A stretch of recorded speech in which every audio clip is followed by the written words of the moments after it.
नमस्कार दोस्तों, आरएसवस YouTube channel में आपका स्वागत है, जहां आप जादुई कहानियां, अद्भुत एक्शन और रोमांच से भरी कहानियां पा सकते हैं। अगर आपको कहानी पसंद आई हो तो कृपया लाइक, शेयर, सब्सक्राइब करें और हमें कमेंट में बताएं। अगर आप चैनल पर नए हैं तो कृपया सब्सक्राइब करें और लेटेस्ट अपडेट के लिए टेलीग्राम से जुड़ें। लिंक डिस्क्रिप्शन में है। आज हम लेकर आए हैं मिस्टर बिलियनेयर वेल्थ सिस्टम की नई कड़ी, एपिसोड 223। अगर आपने पहले के एपिसोड मिस कर दिए हैं तो जाकर जरूर देखें और इस सफर में हमारे साथ बने रहें। दोस्तों, हमारी दूसरी कहानियों को भी सपोर्ट दें। तो बिना किसी देरी के चलिए शुरू करते हैं आज का रोमांचक एपिसोड। एपिसोड 223। नमस्कार देवियों और सज्जनों, मैं आपका मेजबान विवान हूं और मैं आपका स्वागत करता हूं BNL ब्रेकिंग न्यूज लाइव में। सीधे मुद्दे पर आते हैं। मैं एक ऐसी बात के बारे में बात करना चाहता हूं जो पहले कभी नहीं हुई, हमारे देश के इतिहास में पहली बार सभी मीडिया प्लेटफार्मों के सर्वर हैक कर लिए गए हैं। यह मायने नहीं रखता कि यह एक सोशल मीडिया प्लेटफॉर्म है या एक समाचार प्लेटफॉर्म। सभी को किसी ऐसे व्यक्ति ने हैक कर लिया है जिसके बारे में हमारे पास कोई जानकारी नहीं है। हैकर ने उन सभी साइबर सुरक्षा उपायों को बाईपास कर दिया जो उन कंपनियों के लिए काम कर रहे थे जो हैक की गई थीं। सबसे आश्चर्यजनक बात यह है कि कई विशेषज्ञों के एक साथ आने के बावजूद स्थिति की जांच करने में कोई परिणाम नहीं मिला, जबकि कई घंटे बीत चुके थे। वे सर्वरों को वापस लाने की कोशिश कर रहे थे, लेकिन आश्चर्यजनक रूप से सभी सर्वर उनके नियंत्रण में वापस आ गए। यह निश्चित रूप से उनके प्रयासों के कारण नहीं था, बल्कि इसलिए कि हैकर पहले ही अपने काम को पूरा कर चुका था। लेकिन सबसे आश्चर्यजनक बात यह थी कि हैकर को सर्वरों की आवश्यकता किसी बड़े काम के लिए नहीं थी, बल्कि ये केवल एक छोटे कैन फूड कंपनी के बारे में जानकारी फैलाने के लिए थी। गलतफहमी न करें दोस्तों, जो जानकारी दी गई थी वह कुछ अच्छी या विज्ञापन जैसी नहीं थी। जो जानकारी दी गई थी वह इस बात से संबंधित थी कि कंपनी कई प्रोटोकॉल का पालन नहीं कर रही थी जो एक कैन फूड कंपनी चलाने के लिए आवश्यक थे। सटीक रूप से कहें तो इस फूड कंपनी का नाम टिन प्रिजर्वेशनिस्ट्स है। एक अजीब नाम है, लेकिन फिर भी ये छोटी कंपनी पिछले एक दशक से काम कर रही है। और जो जानकारी विभिन्न हैक किए गए प्लेटफार्मों पर छोड़ी गई थी, उसके अनुसार इस कंपनी ने कई चीजें गलत तरीके से की हैं। ये एक कंपनी थी जो बीफ कैनिंग का काम करती थी, लेकिन अब बीफ के बजाय वे बीफ के साथ अन्य जानवरों के मांस को मिला रहे थे। इस बात के पर्याप्त सबूत थे कि जो मांस बीफ में मिलाया जा रहा था वह गधों, कुत्तों और आश्चर्यजनक रूप से बिल्लियों से भी था। उपभोक्ताओं द्वारा कई शिकायतें उठाई गई थीं कि मांस का स्वाद सामान्य बीफ से अलग था या हड्डियों की संरचना गायों की हड्डियों से मेल नहीं खाती थी। लेकिन जब ये सभी रिपोर्टें खाद्य उद्योग को नियंत्रित करने वालों तक पहुंची तो वे किसी तरह हवा में गायब हो गईं। शिकायतें आती रहीं लेकिन कंपनी के खिलाफ कोई कार्रवाई नहीं की गई और यह सामान्य रूप से काम करती रही। लेकिन अब हैकर द्वारा हमें कई सबूत प्रस्तुत किए गए हैं। शायद इस हैकर ने वह मांस खाया और इसके परिणामस्वरूप उसने कंपनी को जिम्मेदारी लेने के लिए कहा कि उसने उसे शाकाहारी नहीं होने वाला मांस खिलाया। फिर भी पुलिस ने इस मामले की जांच शुरू कर दी है। कंपनी के संचालन को जांच पूरी होने तक रोक दिया गया है। जहां तक हैकर का सवाल है, विशेषज्ञों ने साइबर पुलिस से संपर्क किया है ताकि वे ये पता लगा सकें कि हैकिंग के पीछे कौन था। और हालांकि हैकर ने सर्वरों के साथ कुछ नकारात्मक नहीं किया, केवल जानकारी पोस्ट की, लेकिन हैक की गई कंपनियों के शीर्ष प्रबंधन में से कोई भी भविष्य में इस तरह की घटना की पुनरावृत्ति नहीं चाहता। ओह सही है, मुझे यकीन है कि आप में से कुछ को मेरी लंबी कहानियां पसंद नहीं आईं। तो आप सभी सोशल मीडिया प्लेटफार्मों पर जानकारी खोज सकते हैं। किसी तरह हैकर ने जो जानकारी मैंने आपको दी है उसे सभी प्लेटफार्मों के फ्रंट पेज पर चिपका दिया है। जैसे ही आप अपने फ़ोन पर ऐप्स खोलते हैं या अपने PC पर ब्राउज़र खोलते हैं, आपको ये सब देखने को मिलना चाहिए, जब तक कि आप अंधे न हों। आज की ब्रेकिंग न्यूज़ के लिए बस इतना ही। मैं आपका मेज़बान विवान था। जब कोई और दिलचस्प कहानी सामने आएगी तब फिर मिलेंगे। तब तक के लिए अलविदा। यही था पूरे अजीमा में सभी समाचार चैनलों का हाल। वे सभी एक ही घटना के बारे में बात कर रहे थे। वे सभी टिन प्रिजर्वेशनिस्ट्स के बारे में बात कर रहे थे, और सबसे ज्यादा ये था कि उन्होंने हर घंटे वही ब्रेकिंग न्यूज़ दोहराई। विवान, जो अपने विला में बैठा था, ने शांति से समाचार देखा। उसके बगल में सान्या टीवी को देख रही थी, उसकी आंखें खुली थीं। उसे उस क्षण पर विश्वास नहीं हो रहा था। ये वही था जिसे उसने दुनिया का पागलपन कहा। रिमोट उसके हाथ में था, उसने चैनल बदलने की कोशिश की लेकिन जो कुछ भी उसने किया उसे वही समाचार मिला। भले ही प्रस्तुतकर्ताओं द्वारा कोई प्रसारण नहीं हो रहा था, स्क्रीन के नीचे कई पंक्तियां चल रही थीं जो वही समाचार दे रही थी जो वह देख रही थी। विवान, क्या तुम इसके पीछे हो? सान्या ने विवान की ओर देखते हुए पूछा। हालांकि वह वास्तव में ऐसा नहीं चाहती थी, लेकिन उसके पास विवान पर संदेह करने के अलावा कोई चारा नहीं था, क्योंकि उसे पता था कि ये टिन प्रिजर्वेशनिस्ट्स हार्श परिवार की कंपनी थी। उसे और कुछ जोड़ने की जरूरत नहीं थी ये जानने के लिए कि यह विवान का काम था। आखिरकार केवल विवान ही था जिससे हार्श ने उसके माध्यम से पंगा लिया था, और उसके पास ये क्षमता थी कि वह सभी समाचार चैनलों को एक सप्ताह तक लगातार वही समाचार प्रस्तुत करने के लिए मजबूर कर सके। हाँ, ये पहले से ही एक सप्ताह हो चुका था जब विवान ने हार्श परिवार के खिलाफ कार्रवाई करने का निर्णय लिया। उसने कई प्लेटफार्मों को हैक किया और जो जानकारी उसने शोध से प्राप्त की थी उसे पोस्ट किया। फिर उसने सुनिश्चित किया कि वह सर्वरों को अपने नियंत्रण में लगभग 2 घंटे तक रखे, इससे पहले कि वे उन्हें वापस कर दें। हालांकि उस समय सर्वर उसके नियंत्रण में थे, उसने सुनिश्चित किया कि वह प्लेटफार्मों के प्रदर्शन से संबंधित किसी भी चीज को प्रभावित न करे, सिवाय उस समाचार के जो वह उन्हें बताना चाहता था। जिस कारण से उसने सर्वरों को लंबे समय तक अपने पास रखा और उन्हें ये महसूस कराया कि वह उनके विशेषज्ञों से कहीं अधिक सक्षम है। वह केवल उन्हें ये संदेश देना था कि उसकी क्षमताएं उनके विशेषज्ञों से कहीं अधिक हैं। इस तरह जो संदेश उसने उन्हें छोड़ा वह पूरी तरह से लागू किया जाएगा। उसने उन्हें सूचित किया कि उन्हें सुनिश्चित करना होगा कि उसने जो जानकारी छोड़ी है वह फैलती रहे, और ये तब तक दोहराई जानी चाहिए जब तक कि उसे न लगे कि ये पर्याप्त है। यदि वे ऐसा करने में विफल रहे तो वह उन्हें हर दिन होने वाले लाभ को खोने के लिए मजबूर करेगा जब तक कि वे उसकी बात नहीं मानते। हालांकि यह एक छोटी कंपनी की प्रतिष्ठा को नष्ट करने के लिए नकारात्मक जानकारी फैलाने के लिए थोड़ा अधिक लग सकता है, लेकिन उसके पास भविष्य की योजनाएं थीं। उसने बिना सोचे समझे कुछ नहीं किया। चूंकि वह सिस्टम का दुरुपयोग करने के इरादे से था, उसे ये सुनिश्चित करना था कि वह इसे सही तरीके से करे। विवान ने सान्या की ओर देखा जो उसकी ओर देख रही थी। वर्तमान में वह एक ढीले टी शर्ट में थी। उसके बाल गीले थे क्योंकि वह अभी अभी स्नान करके लौटी थी।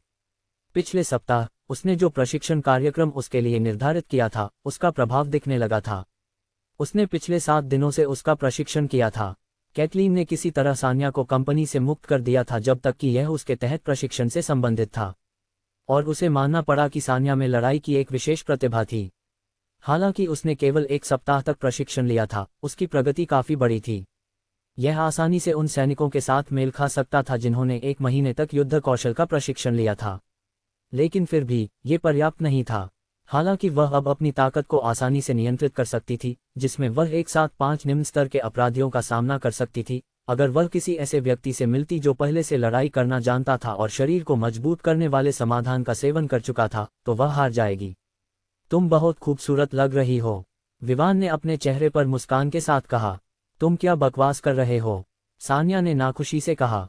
हालांकि उसके चेहरे पर हल्की लालिमा ये बता रही थी कि वह निश्चित रूप से इस तारीफ से खुश थी।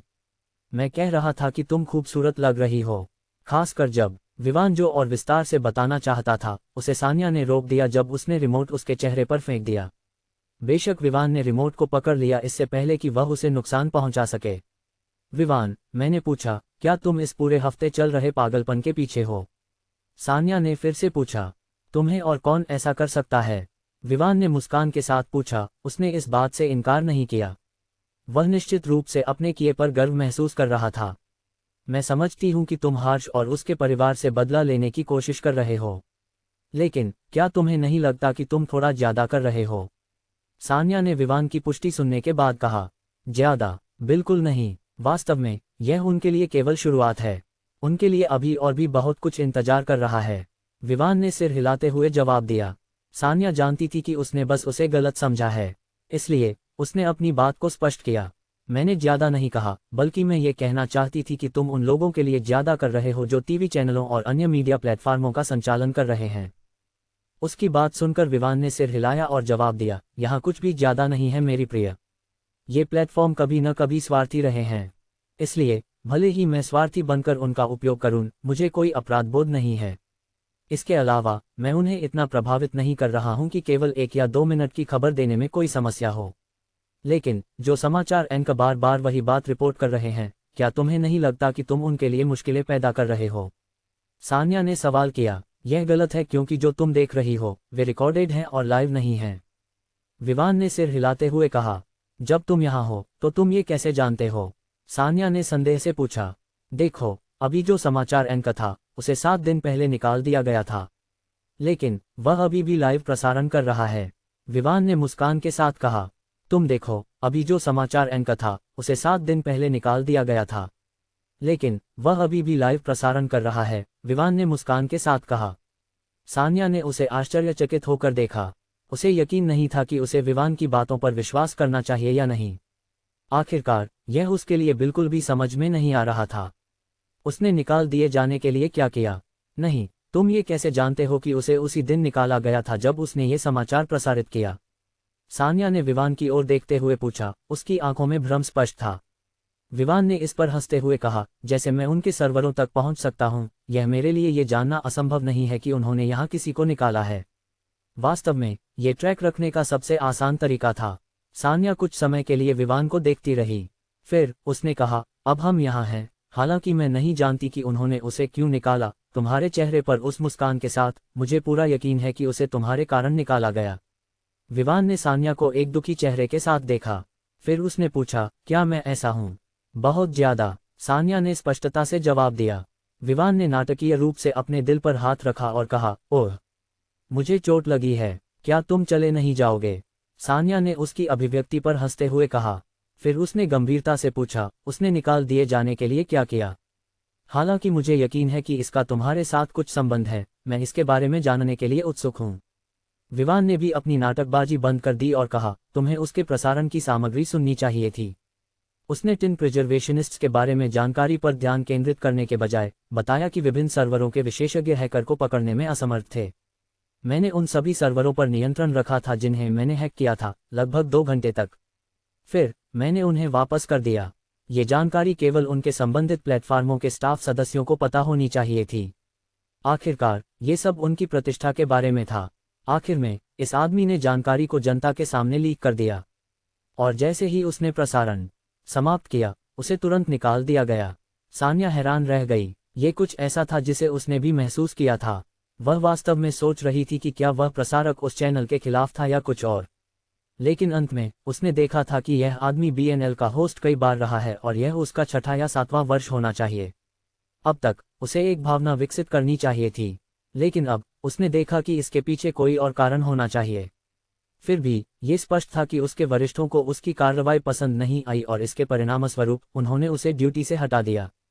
लेकिन फिर भी अगर तुमने सर्वरों को हैक नहीं किया होता तो यह आदमी समाचार नहीं देता और इस प्रकार वह अभी भी अपनी नौकरी पर होता, सान्या ने कहा।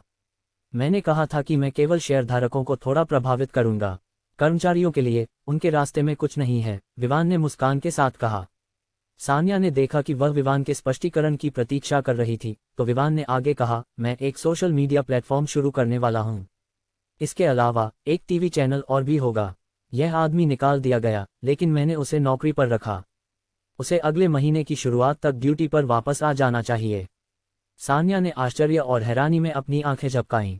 वह पूछने से खुद को रोक नहीं सकी, तुम कितनी उद्योगों में शामिल हो? वह पिछले 1 सप्ताह से विवान के विला में प्रशिक्षण के लिए आ रही थी, इसलिए उसे पता था कि शांति आवासीय क्षेत्र में मौजूद विला विवान के हैं। इसके अलावा उसे ये भी पता चला कि वह द रोज के 88% शेयरों का मालिक है, जिससे वह एकमात्र शेयरधारक बन गया। दूसरे शब्दों में उसने महसूस किया कि विवान कई उद्योगों में शामिल था। जितना अधिक वह उसके साथ थी, उतना ही उसे पता चला। हालांकि वह हमेशा हैरान होती थी, लेकिन उसे ये जानकर खुशी होती थी कि उसका आदमी इतना शक्तिशाली है। मुझ पर विश्वास करो जब मैं कहता हूं कि मैं सभी उद्योगों पर हावी होने वाला हूं। लेकिन ये कुछ ऐसा है जो थोड़ी देर बाद होगा। हालांकि यह बाद में है, इसका मतलब यह नहीं है कि यह बहुत दूर है। शायद मैं तुम्हें कुछ कंपनियों के साथ आश्चर्यचकित कर सकता हूं, जो तुम्हारे दहेज के रूप में होंगी, विवान ने हंसते हुए जवाब दिया। सान्या दहेज के उल्लेख पर शर्माई। उसी समय उसने अपने दिल में मीठा महसूस किया, क्योंकि जब विवान ने दहेज कहा तो वह उसे शादी के इरादे दिखा रहा था। वह इस पर उत्साहित कैसे नहीं हो सकती, उस आदमी से शादी करना जिसे वह सबसे ज्यादा प्यार करती थी। खैर, तुम्हें ये जानना चाहिए कि मैंने जो कुछ भी किया है वह कुछ भी ज्यादा नहीं था। मैंने जो भी प्रचार बनाया है वह सिर्फ कुछ नहीं है। मैंने ये सब प्रचार तुम्हारी मदद के लिए बनाया है, विवान ने सान्या की प्यारी तरफ को देखने के बाद कहा। क्या मेरे लिए? प्रचार या हर्ष परिवार की कंपनी की प्रतिष्ठा को नष्ट करना? सान्या ने भ्रम में पूछा। प्रचार, उस परिवार से निपटना कुछ ऐसा है जिसे मुझे विशेष ध्यान देने की आवश्यकता है, विवान ने उसके भ्रम को स्पष्ट किया, केवल एक और भ्रम पैदा करने के लिए। ये जानकर कि वह उसके बिंदु को नहीं समझी, विवान ने विस्तार से बताया, वह प्रचार मेरी विज्ञापन योजना का हिस्सा है। हालांकि अब यह नकारात्मक प्रभाव के साथ फैल रहा है। जब ये तुम्हारे अधीन होगा तब ये पहले से ही एक अच्छी प्रतिष्ठा प्राप्त कर चुका होगा। उस समय मुझे केवल उस कंपनी की प्रतिष्ठा को स्थानांतरित करना होगा। और निश्चित रूप से यह मेरे लिए कुछ सरल है। यह न कहें कि कंपनी इतनी बड़ी नहीं है, इसका मतलब है कि वर्तमान में प्रभावित लोगों की संख्या अधिक नहीं है। सान्या ने कुछ समय के लिए विवान को खाली नजरों से देखा, फिर पूछा, मेरे लिए वह कंपनी मेरे अधीन कैसे होगी? ये हार्श को चुकाने के लिए एक मुआवजे का हिस्सा है। मैं कंपनी को सबसे कम कीमत पर अधिग्रहित करने की योजना बना रहा हूं। और अगर मैं गलत नहीं हूं तो कंपनी कल के अंत तक अधिग्रहित हो जानी चाहिए। लेकिन कंपनी तुम्हारे अधीन होगी क्योंकि ये तुम्हें दी जानी थी, विवान ने गंभीरता से कहा। उसने सान्या की आंखों में देखा। सान्या ने एक बार झपकाया, फिर 2 बार। वह काफी भ्रमित थी। उसे पता था कि विवान हार्श को नहीं छोड़ेगा, लेकिन इसका उसके कंपनी पर नियंत्रण पाने से क्या संबंध था?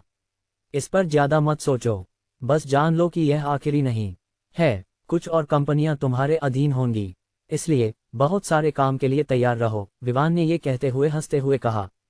अंत में सान्या केवल सिर हिलाकर रह गई। ऐसा लग रहा था कि उसे विवान से धीरे धीरे बहुत सारी जानकारी प्राप्त करनी होगी क्योंकि वह उसे प्रशिक्षण देना जारी रखेगा। एलिप्सिस। वेलनारो अब मेजर के सामने खड़ा था। मेजर, जो उसका प्रत्यक्ष सुपीरियर था, ने उसे बुलाया था। ये 1 सप्ताह पहले की बात थी जब मेजर ने कहा था कि वह कर्नल के साथ चर्चा करने वाला है।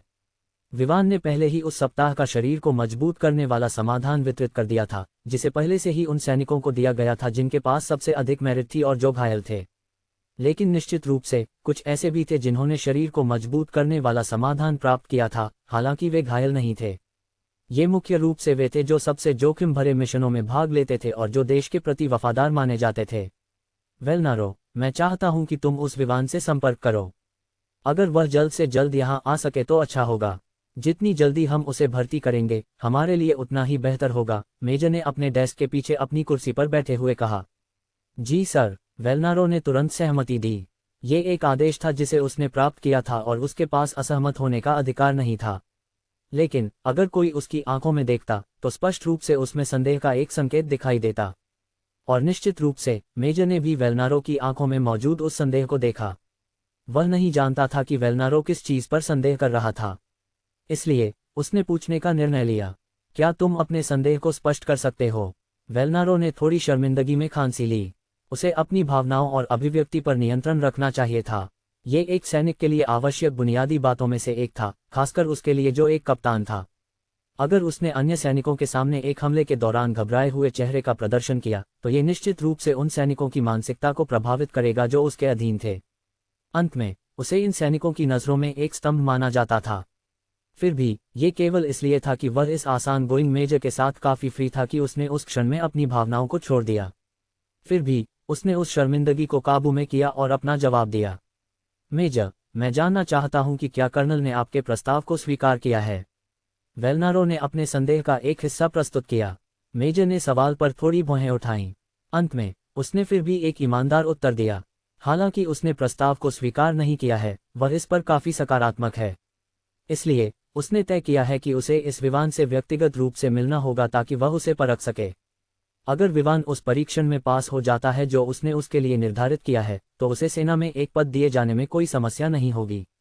वेलनारो इस विचार के प्रति कर्नल की सकारात्मकता से हैरान था। लेकिन मेजर, तुम जानते हो, विवान का यहाँ आना एक और बात है। उसे यहाँ लाना एक कठिन कार्य हो सकता है। मैंने पहले क्या कहा था? मैंने कहा था कि हम उसे ऐसे लाभ देंगे जिन्हें वह अस्वीकार नहीं कर सकेगा। इसलिए जब तक वह यहाँ पहुँचता है, तुम सब कुछ मुझ पर छोड़ सकते हो, मेजर ने कहा। इसके अलावा तुमने कहा कि उसे यहाँ लाना कठिन होगा, लेकिन असंभव नहीं। इसलिए मैं यह मानना चाहूँगा कि तुम उसे यहाँ लाने में सक्षम होगे। मेजर ने आगे कहा। जी मेजर, वेलनारो ने सिर हिलाया। तो यहाँ से बाहर निकलो और जल्दी से कार्य पूरा करो, मेजर ने कहा। जी मेजर, वेलनारो ने सलाम किया और फिर कार्यालय से बाहर चला गया। विवान ने सान्या को कंपनी स्वीकार करने के लिए समझाने और मनाने में अपना समय लिया। वह खाद्य उद्योग पर भी हावी होने की योजना बना रहा था, और यह मुख्य रूप से उन किराने की दुकानों के माध्यम से था जो वर्तमान में शीतल द्वारा चलाई जा रही थीं। शीतल ने अच्छा काम किया था क्योंकि विवान को श्रेयंका से जानकारी मिली थी कि किराने की दुकानें पहले ही अन्य शहरों में फैलने लगी थीं। शीतल ने विभिन्न शहरों में कई शाखाएं खोलने का सुनिश्चित किया।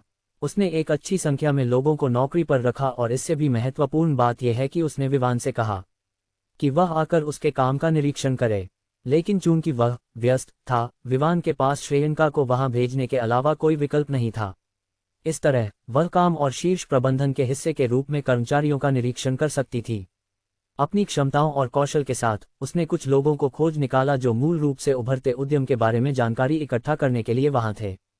हालांकि वे केवल चेन स्टोर्स थे, वे शहर में प्रवेश करते ही बाजार पर हावी हो गए थे। न केवल उनकी पूंजी इतनी बड़ी थी कि वे लंबे समय से किराने के बाजार में मौजूद लोगों को धमका सकें, बल्कि हर शहर में अपनी उपस्थिति बनाने की उनकी रणनीतियां भी अजेय थीं। पहले उन्होंने कभी भी कोई अन्य किराने की दुकान शुरू नहीं की। इसके बजाय उन्होंने उन किराने की दुकानों को खरीदने की पेशकश की जो उस विशेष शहर में पहले से ही बाजार में हावी थीं। बेशक कई लोग अपनी किराने की दुकानें बेचने के लिए तैयार नहीं होंगे, लेकिन जो राशि किराने की दुकानों को खरीदने के लिए पेश की गई थी वह इतनी आकर्षक थी कि कई लोगों ने हार मान ली। उनके मन में केवल यही चल रहा था, हालांकि मैं कुछ ऐसा खो रहा हूं जिसे मैंने इतनी मेहनत से खड़ा किया था। इस राशि के साथ मुझे कुछ और शुरू करने और सफल होने में सक्षम होना चाहिए। अंत में कोई नुकसान नहीं है। जिन लोगों ने अपनी किराने की दुकानें बेचने पर अडिग रहने का निर्णय लिया, उन्हें कभी भी ऐसा करने के लिए मजबूर नहीं किया गया, लेकिन उन्हें कठिन प्रतिस्पर्धा के लिए तैयार रहना था। हालांकि अन्य किराने की दुकानों को खरीदने से उनकी प्रतिस्पर्धियों की संख्या कम हो गई, ये भी सच था कि एक निश्चित प्रतिस्पर्धी था जो हर किराने की दुकान को खरीदने के साथ मजबूत होता जा रहा था। अंत में ये बेची गई किराने की दुकानें अपने व्यवसाय करियर में सबसे बड़ी प्रतिस्पर्धा का सामना कर रही थीं। यह न केवल था कि नए प्रतिस्पर्धी के तहत किराने की दुकानों में बेची गई चीजें कम कीमत पर थीं, बल्कि प्रतिस्पर्धियों को नष्ट करने के लिए प्रयुक्त सभी अन्य साधन बेकार थे। इसके अलावा जो भी लोग चालाकी से खेलना चाहते थे, उन्हें सबसे बड़ी प्रतिशोध का सामना करना पड़ा जब उन्होंने ऐसा करने की हिम्मत की। लेकिन जो चीज़ दूसरों को किराने की दुकान के पीछे के मालिक से डराती थी, वह ये थी कि उसके पास एक गहरा बैकग्राउंड था, लेकिन वे किसी भी प्रकार के संबंध या फेवर का उपयोग करके उसके बारे में कोई जानकारी नहीं प्राप्त कर सके। हर स्टोर में मौजूद सुरक्षा प्रशिक्षित थी, वे बिल्कुल सामान्य नहीं थे। इसलिए जब भी कोई लोग स्टोर में अराजकता पैदा करने की कोशिश करते थे, उनकी किस्मत हमेशा मिजरेबल होती थी। किराने की दुकानों के उकसाने के परिणामस्वरूप सभी किराने की दुकानों के मालिक अंततः पीड़ित हो गए। नए किराने की चेन स्टोर्स द्वारा लिया गया प्रतिशोध यह था कि उन्होंने अपनी किराने की दुकानों में बेची गई सभी चीज़ों की कीमत खरीद मूल्य तक कम कर दी। इस तरह वे नुकसान में जाएंगे, लेकिन फिर भी अन्य किराने की दुकानें अपने ग्राहकों को एक के बाद एक खोती गईं। पहले उन्होंने सोचा कि किराने की दुकानें पैसे की कमी और हो रहे नुकसान के कारण बंद हो जाएंगी। अंत में समय बीतता गया क्योंकि किराने की चेन स्टोर्स की लोकप्रियता और ग्राहक बढ़ते गए, और अन्य ये जानकर कि वे असफल होने वाले हैं, उन्हें मजबूरन अपनी किराने की दुकानें बेचनी पड़ीं।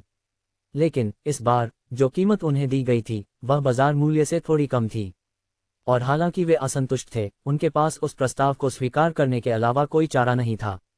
अंत में अगर उन्होंने किराने की दुकानें नहीं बेची तो वे खुद बंद होने वाले थे, क्योंकि वे पूंजी के मामले में तुलना नहीं कर सकते थे। दूसरी ओर श्रेयंका ने उन सभी से निपटा जो किराने के विभाग में जासूस के रूप में कार्य करने की हिम्मत करते थे। उसने सुनिश्चित किया कि वह उन्हें वापस उस व्यक्ति तक ट्रैक करे जिसने उन्हें भेजा था, और कम से कम कहने के लिए उन्होंने सभी को बहुत पीड़ा दी। प्रतिष्ठा, पिटाई और यहाँ तक कि उनके व्यवसाय में नुकसान, ये केवल उसके काम करने की गति थी, और वह किसी को भी अपने मालिक के व्यवसाय के साथ छेड़छाड़ करने की अनुमति नहीं देती थी। इस प्रकार शीतल ने विवान से अधिक पैसे प्राप्त करना जारी रखा क्योंकि वह अन्य शहरों में विस्तार करती रही। मूल रूप से चेन स्टोर्स कुछ ऐसा बन गए थे जो बिना किसी रोग के फैलने वाले वायरस के समान थे। अन्य शहरों को इस नए किराने की चेन स्टोर्स के बारे में जानकारी मिली थी जो पहले ही बाजार पर हावी हो चुकी थी। उन्होंने विभिन्न क्षेत्रों में कई लोकप्रिय सितारों द्वारा प्रस्तुत किराने की दुकानों के विज्ञापन देखे थे। यह मायने नहीं रखता था कि ये संगीत, फिल्में, फुटबॉल, बास्केटबॉल, टेनिस, एथलेटिक्स आदि था। इन सभी क्षेत्रों के सितारों का उपयोग किराने की दुकान के विज्ञापन के लिए किया गया था।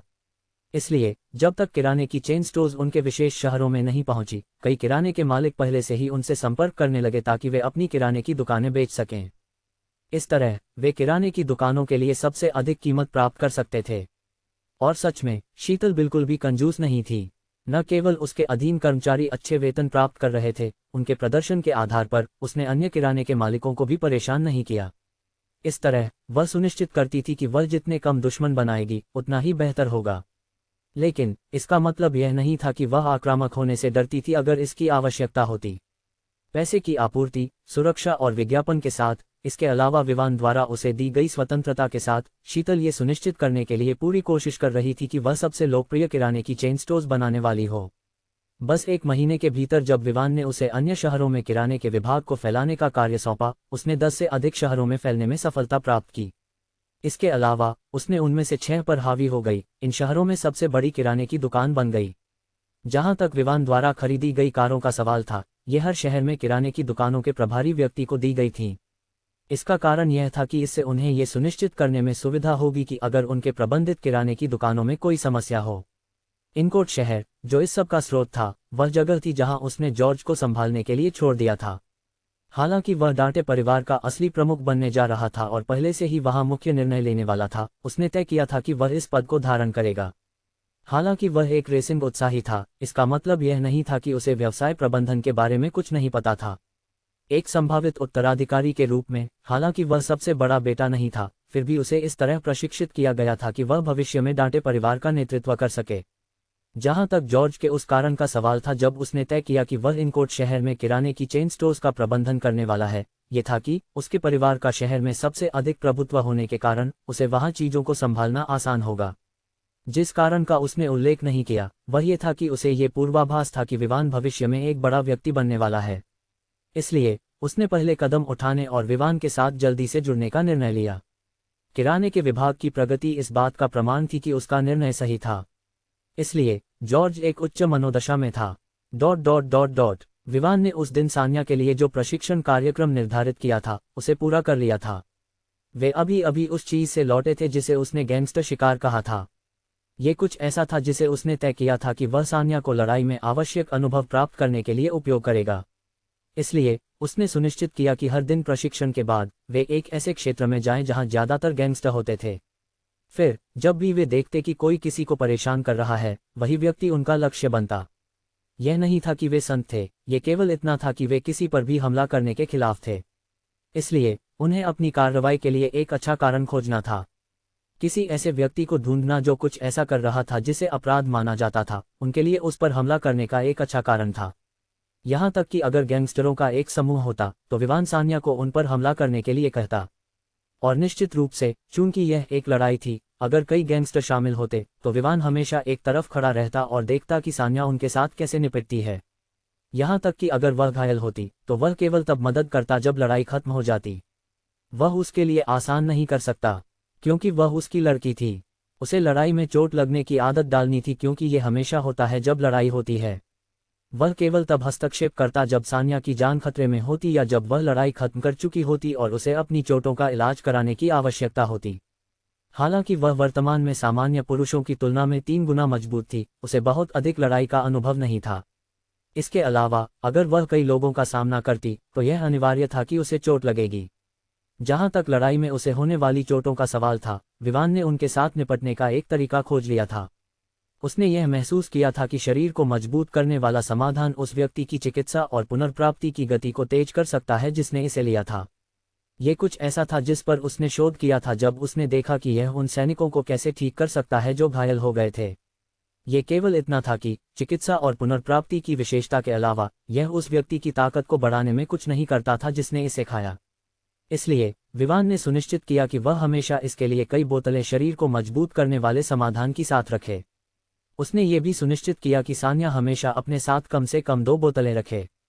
जैसे ही वह कार से बाहर निकला, विवान को ये देखकर आश्चर्य हुआ कि वेलनारो उसका इंतजार कर रहा था। उसने अपनी भौहें उठाते हुए पूछा, इस दौरे का क्या कारण है, कप्तान? इस दौरे का क्या कारण है, कप्तान? विवान ने वेलनारो की ओर देखते हुए पूछा, जो उसके सामने मुस्कान के साथ खड़ा था। ओह, क्या मुझे तुम्हें मिलने की अनुमति नहीं है? वेलनारो ने अपनी भौहें थोड़ी उठाते हुए पूछा। बिल्कुल सही, विवान ने सीधे जवाब दिया। वेलनारो विवान के उत्तर पर चुप रह गया।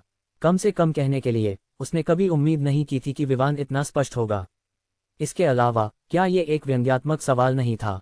सान्या, जो अभी कार से बाहर निकली थी, भी विवान के उत्तर पर हैरान थी। हालांकि उसे नहीं पता था कि वेलनारो कौन है, लेकिन जिस तरह से विवान ने उसे संबोधित किया और उसके व्यवहार से वह जान गई कि वह सेना से संबंधित है। वेलनारो इस समय सैन्य वर्दी में नहीं था। इसके बजाय उसने एक जोड़ी कैजुअल नीली जीन्स और एक ग्रे टी शर्ट पहन रखी थी, जो उसके मांसल हाथों और छाती की मांसपेशियों को छिपाने में असफल थी। हालांकि वह कैजुअल कपड़ों में था, उसकी पीठ की सीधी मुद्रा उसे सेना से जोड़ती थी, जो उनकी एक विशेषता थी।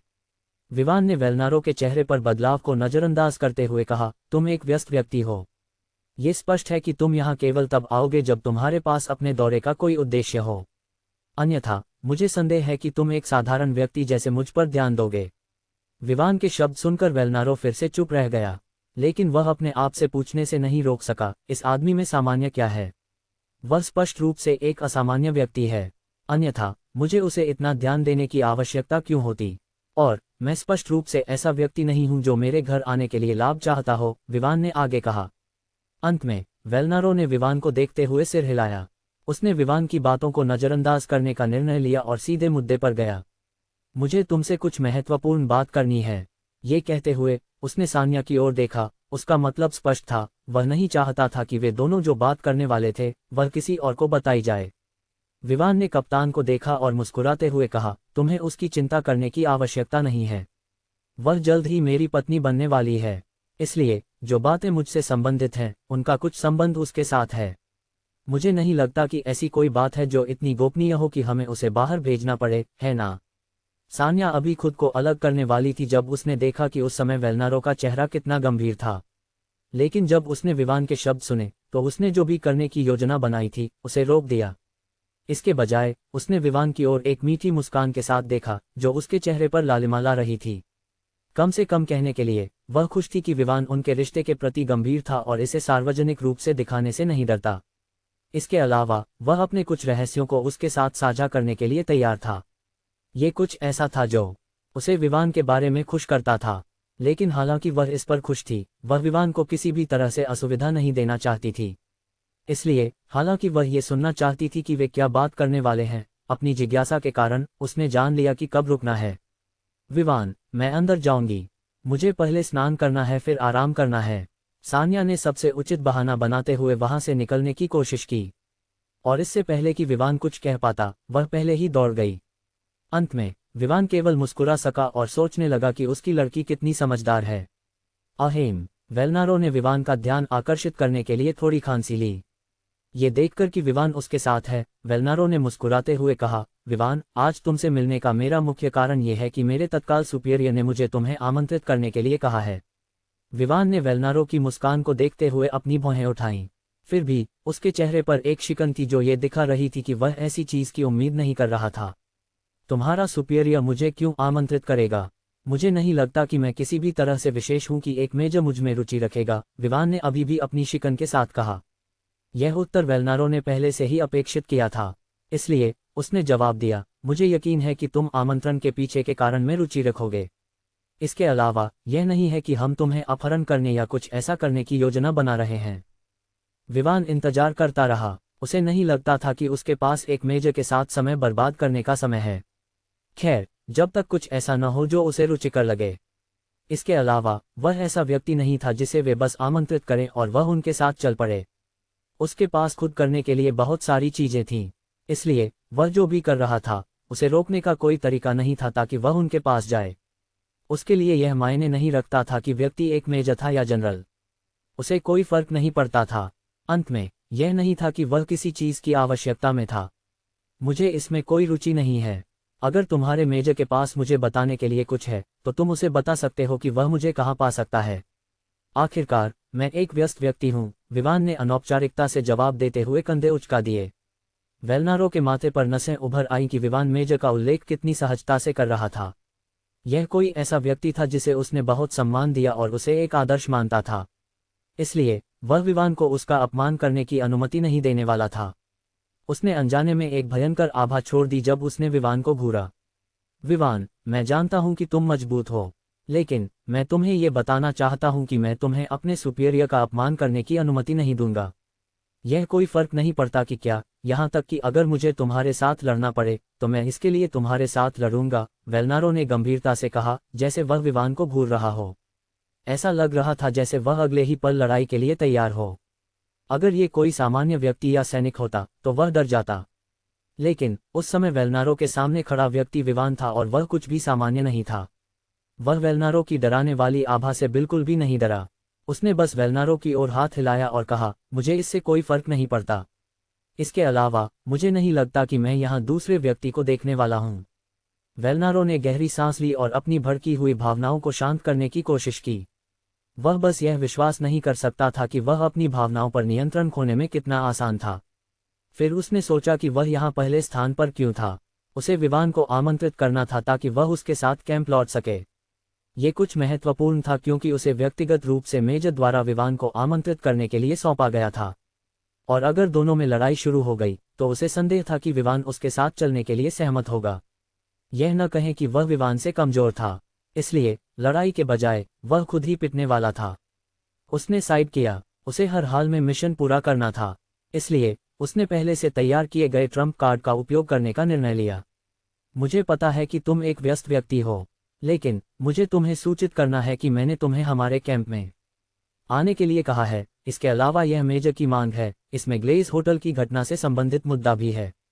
हमने बहुत सारी जांच की है लेकिन अब हम फंस गए हैं। हमारे और उस व्यक्ति के बीच एक भाषा की बाधा है जिससे हमें जानकारी प्राप्त करनी है। वेलनारो ने विवान की ओर देखते हुए कहा, लगता है तुम मुझे अपने कैंप में आने के लिए बहुत उत्सुक हो, है ना? विवान ने तुरंत वेलनारो की योजना को समझते हुए कहा, इसलिए उसने उसे मुस्कान के साथ और भौहें उठाते हुए देखा। वेलनारो इस पर आश्चर्यचकित था कि विवान ने उसे पहले ही देख लिया, लेकिन उसने सोचा कि यह अपेक्षित था क्योंकि जो जानकारी उसे विवान के बारे में मिली थी वह एक ऐसा व्यक्ति था जो बहुत धन का मालिक था। इसके अलावा वह इतनी कम उम्र में उस समूह का सदस्य था। ये स्पष्ट था कि उसे धोखा देना या नियंत्रित करना आसान नहीं था। ये सच है कि मैं चाहता हूं कि तुम हमारे कैंप में आओ, वेलनारो ने ईमानदारी से कहा। विवान मना करना चाहता था लेकिन फिर उसने कुछ सोचा। उसने वेलनारो की ओर देखा और चमकती आंखों के साथ पूछा, क्या तुम लोगों ने भाषाओं के पेशेवरों को आमंत्रित किया है? वे जो दावा करते हैं कि वे कई भाषाएं जानते हैं। क्या? वेलनारो विवान के अचानक बदलते व्यवहार से हैरान था, लेकिन फिर भी उसने सिर हिलाते हुए जवाब दिया, हमने जितने भी विशेषज्ञों को आमंत्रित किया लेकिन हमें पता चला कि उनमें से कोई भी उस भाषा में बात नहीं कर सकता। वेलनारो स्पष्ट रूप से निराश था और उसने थकी हुई सांस ली। ग्लेज होटल पर हमला राष्ट्रीय सुरक्षा से संबंधित था और खतरा किसी बाहरी व्यक्ति से था, इसलिए ये स्पष्ट रूप से उसे चिंतित कर रहा था। उन्होंने बहुत सारी जांच की थी लेकिन अंत में यह उन्हें एक ऐसे व्यक्ति तक ले गया जो एक ऐसी भाषा में बोलता था जिसे वे समझ नहीं पा रहे थे। उन्होंने कई भाषाएं बोलने वाले विशेषज्ञों को आमंत्रित किया था लेकिन अंत में उनमें से कोई भी वास्तव में यह नहीं समझ सका कि वह आदमी क्या कह रहा था। ये पहले से ही 1 सप्ताह हो चुका था लेकिन कोई परिणाम नहीं आया। यह उसे निराश कर रहा था क्योंकि वह जांच का प्रभारी था। हालांकि वह मुख्य रूप से एक सैन्य कप्तान था, फिर भी वह उन लोगों की निगरानी कर रहा था जो जांच कर रहे थे क्योंकि वे उस कंपनी का हिस्सा थे जिसका वह नेतृत्व कर रहा था। और उसे बहुत दबाव मिल रहा था क्योंकि परिणाम जल्द से जल्द चाहिए थे। लेकिन बिना किसी ऐसे व्यक्ति के जो उस भाषा को बोल सके, परिणाम जल्दी नहीं मिलेंगे, भले ही वे उस आदमी को मौत के घाट उतार दें। विवान की आंखें वेलनारो की ओर देखते हुए और भी चमक उठीं। तो ये तय है, मैं स्नान करूंगा और हम दोनों निकलेंगे। जैसे ही उसने ये कहा, वह विला की ओर दौड़ पड़ा। वह आने वाले समय की प्रतीक्षा कर रहा था। विवान की आंखें वेलनारो की ओर देखते हुए और भी चमक उठीं। तो ये तय है, मैं स्नान करूंगा और हम दोनों निकलेंगे। जैसे ही उसने ये कहा, वह विला की ओर दौड़ पड़ा। वह आने वाले समय की प्रतीक्षा कर रहा था। ताज़ा होने के बाद, नए कपड़े पहनने के बाद, विवान ने सान्या की ओर देखा और पूछा, मैं बाहर जाने वाला हूँ, क्या तुम मेरे साथ आना चाहोगी? मुझे यकीन है कि तुम्हें ये दिलचस्प लगेगा। सान्या ने विवान को देखा जो उसकी ओर मुस्कुरा रहा था और वह एक पल के लिए खो गई। थोड़ी देर बाद उसने जवाब दिया, मुझे खेद है लेकिन अभी नहीं। मुझे अपनी माँ की मदद करने के लिए कंपनी में जाना है। मैं सुबह से बाहर हूँ और मुझे यकीन है कि वहाँ बहुत सारा काम जमा हो गया है। चलो, ऐसा नहीं है कि हम वहाँ लंबे समय तक रहने वाले हैं। मैं सुनिश्चित करूँगा कि हम वहाँ ज़्यादा समय नहीं बिताएंगे। विवान थोड़े निराश हुए और उसे अपने साथ जाने के लिए मनाने की कोशिश की। कम से कम वह उसकी कंपनी की सराहना करता, खासकर जो वह करने वाला था। सान्या ने जाने के बारे में अपनी बात पर अडिग रही। हालांकि फेथ अब वापस आ गई है और वह बहुत मदद कर रही है, फिर भी वह अभी भी उस काम के बोझ को कम करने के लिए पर्याप्त नहीं है जो हाल ही में हम जीत रहे कई अनुबंधों के कारण है। हालांकि अनुबंधों के बारे में सोचना मुझे खुश करता है, मैं उस काम के बोझ की शिकायत नहीं कर सकती जो इसके साथ आता है। विवान ने अंत में साइड किया। चूंकि वह व्यस्त होने वाली थी तो वह उसे अपने साथ जाने के लिए मजबूर नहीं कर सकता था। इसके अलावा उसके पास करने के लिए चीजें थीं जो उसके लिए महत्वपूर्ण थीं, इसलिए उसे अपने काम करने देना पड़ा। ठीक है, मुझे उम्मीद है कि तुम खुद को ज्यादा काम नहीं करोगी, ठीक है? आखिरकार तुम पहले आती हो। विवान ने सान्या की आंखों में सीधे देखते हुए कहा। उसकी स्पष्ट चिंता ने सान्या के दिल को गर्म कर दिया, इसलिए उसने उसे एक मुस्कान दी और कहा, तुम्हें चिंता करने की जरूरत नहीं है, मैं खुद को ज्यादा थका नहीं दूंगी। इसके अलावा मेरी वर्तमान शारीरिक स्थिति और मजबूत मानसिकता के साथ मुझे ऑफिस के काम को संभालने में कोई समस्या नहीं होनी चाहिए। तो यह अच्छा है, लेकिन याद रखना कि भले ही तुम अब पहले से मजबूत हो, तुम अभी भी एक इंसान हो और तुम्हें पर्याप्त आराम की आवश्यकता होगी। विवान ने उसे याद दिलाया। समझ गई। सान्या ने विवान की ओर मीठी मुस्कान के साथ देखा। उसी समय उसने अपने आप से सोचा, वह कितना चिंतित है।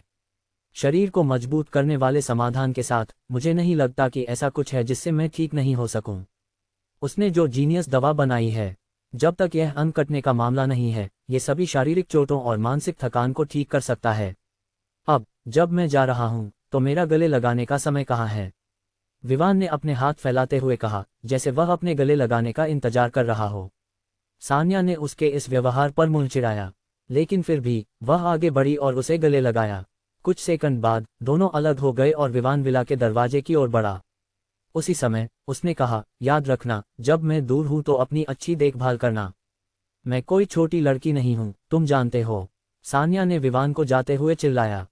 ठीक है, ये सच हो सकता है, लेकिन तुम अभी भी मेरी प्यारी लड़की हो, विवान ने जवाब दिया। वह विला से बाहर चला गया। उसके शब्दों ने सान्या के चेहरे पर एक और आकर्षक मुस्कान छोड़ दी। Ellipsis dot. विला से बाहर निकलते ही विवान ने पाया कि वेलनारो उसका इंतजार कर रहा था, ठीक विला के प्रवेश द्वार पर। उसने इस आदमी की अधीरता पर अपनी भौहें उठाईं। वह अब सोच रहा था कि वास्तव में मेजर ने उसे क्यों बुलाया। अगर यह शरीर को मजबूत करने वाले समाधान के फॉर्मूले के बारे में था तो उन्हें इस समय के लिए उसे भूलना होगा। तुम मुझे अपने मेहमान होने पर भी अंदर आमंत्रित नहीं कर सकते, वेलनारो ने शिकायत की। वह स्पष्ट रूप से उस व्यवहार से खुश नहीं था जो उसे मिला था, विशेष रूप से एक अनियंत्रित मेहमान। विवान ने वेलनारो के नाखुश चेहरे को पूरी तरह से नजरअंदाज करते हुए कहा, जब वह अपनी कार की ओर बढ़ा। जैसे ही वह अपनी कार में बैठने वाला था, वेलनारो ने उसे रोका। चलो मेरी कार में चलते हैं, ये बेहतर होगा क्योंकि उन्हें गारिसन में पता है। इस तरह हम वहां तेजी से पहुंच सकते हैं बजाय इसके कि कई चेक पॉइंट्स पर रोके जाएं। विवान ने सोचा कि यह एक अच्छा विचार है क्योंकि वह खुद भी वहां पहुंचने के लिए काफी अधीर था। इसलिए वह कप्तान के साथ उसके जीप रैंगलर सहारा अनलिमिटेड में बैठ गया, जो विला के ठीक बाहर पार्किंग में थी। ये जीप स्पष्ट रूप से कई संशोधनों से गुजरी थी ताकि इसे विभिन्न इलाकों में चलाया जा सके। इसके टायर ऑफ रोड ड्राइविंग के लिए उपयुक्त थे। ये केवल इस बात का प्रमाण था कि एक सैनिक के रूप में वेलनारो को किसी भी क्षेत्र में जाने के लिए तैयार रहना चाहिए। कार में बैठने के बाद वेलनारो ने शांति आवासीय क्षेत्र से बाहर निकलते हुए कार चलाई। फिर वह काटू शहर के बाहर की ओर बढ़ा।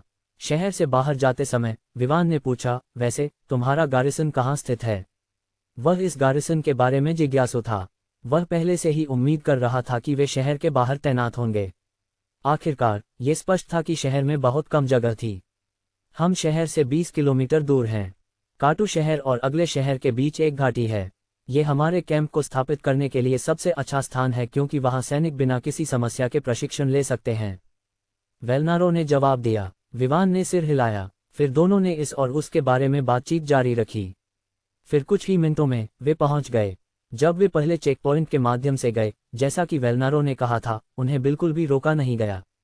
ऐसा लग रहा था कि ड्यूटी पर तैनात सैनिक कार को देखते ही पहचान लेते थे। इसलिए उन्होंने इसे अंदर जाने दिया, लेकिन निश्चित रूप से वे इसे बिना जांचे अंदर जाने देने के लिए लापरवाह नहीं थे। उन्होंने खुली खिड़कियों के माध्यम से देखा और देखा कि वेलनारो चालक था और वह एक युवा व्यक्ति को अपने साथ ला रहा था। हालांकि उन्हें नहीं पता था कि विवान कौन है, लेकिन चूंकि वह एक कप्तान की कार में आ सकता था तो उसे ऐसा करने की कुछ क्षमता होनी चाहिए। वे सभी जानते थे कि वेलनारो ऐसा व्यक्ति नहीं था जो किसी को अपनी कार में बैठने देता। वह आदमी कहाँ है जो अलग अलग भाषाएं बोल रहा है, जिसे यहाँ तक कि उन लोगों में से भी सबसे अच्छे लोग नहीं समझ पा रहे हैं जो विभिन्न भाषाओं में माहिर हैं? विवान ने तीसरे चेक पॉइंट के माध्यम से जाते समय पूछा। वेलनारो ने विवान की ओर देखा। थोड़ी देर बाद उसने जवाब दिया, उसे उस कैंप में रखा गया है जहां मेरी कंपनी स्थित है। वह पूछताछ कक्ष में या उस कमरे में होना चाहिए जहां उसे रखा गया है। चलो वहां चलते हैं, विवान ने उत्साह से कहा। उसे खुशी हो रही थी कि वह अब एक ऐसे मिशन को पूरा कर सकता है जो उसे परेशान कर रहा था कि उसे क्या करना चाहिए ताकि वह इसे पूरा कर सके। आपातकालीन मिशन कार्यक्रम सक्रिय किया गया। अग्रिम पुरस्कार, पेशेवर मानव भाषा में महारत। साथ में कार्य जो आपको पुरस्कार स्थायी रूप से प्राप्त करने के लिए पूरा करना होगा निम्नलिखित है। कार्य, अपनी भाषा की दक्षता दिखाएं और उन लोगों को चकित करें जो खुद को मास्टर मानते हैं। समय सीमा 4 सप्ताह। ये पहले से ही 2 सप्ताह हो चुके थे और फिर भी उसने ये नहीं पाया था कि वह मास्टरों को कैसे प्रभावित कर सकता है। उसे अपनी भाषाओं में महारत दिखानी थी, लेकिन फिर भी उसने उन स्थानों की तलाश की थी जहां मास्टर एकत्रित होते थे ताकि वह अपनी भाषा की महारत दिखा सके। लेकिन अंत में उसने पाया कि वे जो बैठकें करने वाले थे वे ज्यादातर वर्ष के अंत या शुरुआत में योजनाबद्ध थीं।